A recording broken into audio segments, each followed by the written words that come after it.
মানে চুল দাড়ি কাটতে গেলাম তো 40 টাকা চাইছে। তো বাড়িতে মনে মনে ভেবেছি বাড়িতে চুল কেটে নেবো, যা হবে হবে। হ্যাঁ এই দেখো গো, কি?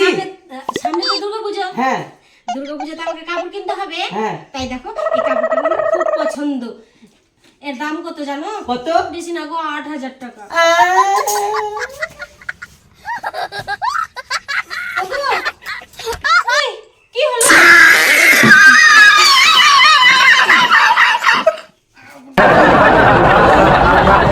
কোথায়? কেন? আমি কোথায় আছি? কেন তোমার বাড়িতে?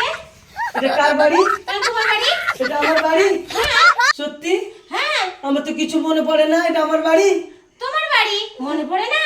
না দিদি, কাপড়ের দামটা। দাঁড়াও দাদা, আমার স্বামী না আমাকে 10,000 টাকা রাখতে দিয়েছিল, আমি ওখান থেকে তোমাকে 8,000 টাকা দিয়ে দিচ্ছি। এই, তোমাকে আমি 10,000 টাকা রাখতে দিয়েছিলাম না 12,000 টাকা রাখতে দিয়েছিলাম। আমি পারি না আর পারি না।